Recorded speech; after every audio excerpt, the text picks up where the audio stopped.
Candiace Dillard Bassett is in the building. Hello. Hello. All right, last time we talked was on this stage. Yes. You were just At home. At home. In my foyer. We were breaking baby news. Yes. That was almost a year ago. It was almost a year ago. Yes. And now you are 5 months as a mommy. Postpartum, yes. A full circle moment. How's life treating you as a mom? It's amazing. I'll be honest. I'm gonna tell you guys the truth. Where's the camera? Who do I talk to? Motherhood is ghetto.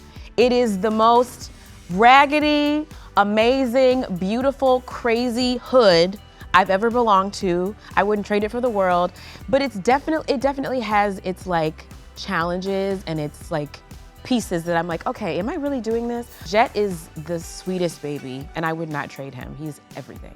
What's his personality like? Is he a little you? Is he a little Chris? He's a little of both of us, for sure. He has a great sense of humor. He squeals and laughs at everything. He's sweet. He just sits and he'll look, and when you talk to him, he acts like he knows. He'll like nod, like he knows what you're saying. It's amazing how their personalities develop so early.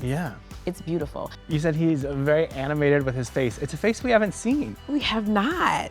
Why was that a choice you've made to not share his face with the world? As long as we can protect him and his identity and his face, we're gonna do that. And my mom is always like, when are you gonna show the baby? He's so cute, everybody gets to see the baby. We will show him obviously eventually, but just for now, we are just enjoying having him to ourselves, and it's been really beautiful to just keep him to ourselves. I know you had some health scares and struggles in the aftermath of birth. Where are we at now? Is everything okay? Everything is great now. It was definitely for a while, like honestly, I felt like, could I die? Like, am I gonna die? Is my son not going to know me? And that was my greatest fear, is like, if I die, he will never know his mom. Like, I would lay in the bed in pain, holding him and cry, just thinking about, like, am I a ticking time bomb? I had a blood clot in my ovary that was causing me a lot of pain, and I had to be on blood thinners for about 8-10 weeks. It was scary. It was really intense and too much reality. It's like, I just wanted to have a baby. I didn't want all this other. You don't want to be like, and now I'm facing my mortality. Yes, and you don't think about that. You just, and you're in such a, like a cloud, a mom cloud, that you don't think about your own health, but you have to remember to check in with your body and listen to your body, because you just never know. Yeah. When we chatted, when you announced the news, you were like, I want to get this one out and then I will see if I can handle another one, or if I want another one. Where are we at? I know it's still early days. It is early, Bryce, yes. You know what is crazy, and I can't believe I'm saying this, but I wish I had started earlier. I would have so many more. Okay, you love it that much. Yeah, I'm shocked, right? Like, that's weird to say. So we're gonna have maybe one more. Don't get excited. One more, maybe.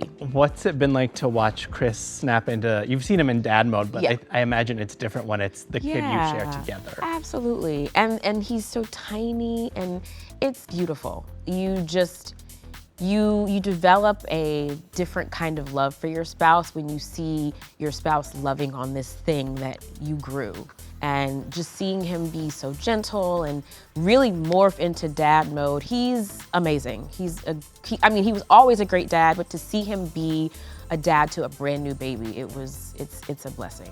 Well, Jett entering this world has not stopped you from hustling. You are full speed ahead in 2025. Yes. We've got new music out. Yes. How do you live? How do you live without me? Yes. It's a little bit of a Toni Braxton tease when you listen to it. Yes. Now you're out on your own. How do you live without me? You can't go on if we can't be. No. This song, I kind of went back in my treasure trove of exes when I wrote this. You know, like we all have that one ex that we remember, like, you really broke my heart. You really are missing out. Like, I'm the one that got away from you.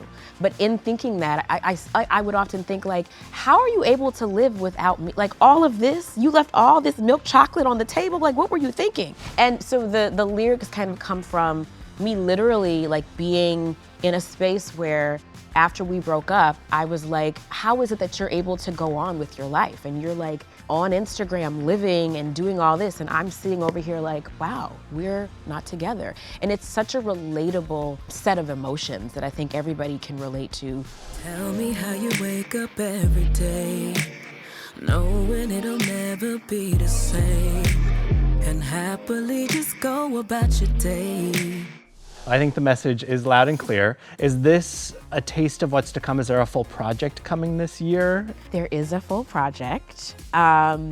We are going to drop at least 2 more singles, and then we'll release a full project at some point in the coming month. I am with a new label, United Masters. It's my new label partner. They have been amazing, incredibly supportive. They know my story, and they're my cheerleaders. So it's great to be with a partner that understands where I've been, and we respect where I've been. There's a lot happening, a lot in the works. What are those things? What is on the vision board for the rest of this year? Oh my God, the vision board is visioning. There are a lot of things sort of up in the air. Some I can't talk about yet, but I can talk about a few. So I've been in this space of like gestating and then giving birth. You kind of rediscover yourself. One of those things for me is I've been writing and journaling a lot. I've always loved reading and I've always loved writing. It's always been one of my first loves. So it's been nice to kind of put my thoughts and put my brain down on paper and just see kind of what comes of that. So that's been fun and cathartic for me in a lot of ways. Maybe a book? You know, a book could be on the horizon. You never know. You never know. More TV? More TV, perhaps. Things I can't discuss, but yes, more TV, perhaps. Scripted or unscripted? Both. Yeah, a lot of both. Which is very exciting. People really don't know that I was acting before Potomac. Right, you would take the train up to New York, go to your acting classes, go to auditions, come back. And go to work. I'd come back on the train at like midnight, get back to DC at 4 a.m. and go to work. And I did that for 2 years. Yeah, so long live the Megabus. I love the Megabus. I wish I could still take the Megabus. So yes, more of that, scripted and unscripted for sure. I have a podcast coming out very soon with a really dear friend of mine. He's a New York Times bestselling author, Michael Arsenault. You know, everybody has a damn podcast, okay? But our podcast is going to have me and my wigs, Michael and his intelligence and his smart-ass mouth, talking about relationships, pop culture, a little bit of politics, all the things. And obviously there'll be themes, the reality unscripted space, because I come from that and it's informed so much of my life. So yeah, it'll be a fun time. We've already kind of gotten the ball rolling and it's been really entertaining, to say the least.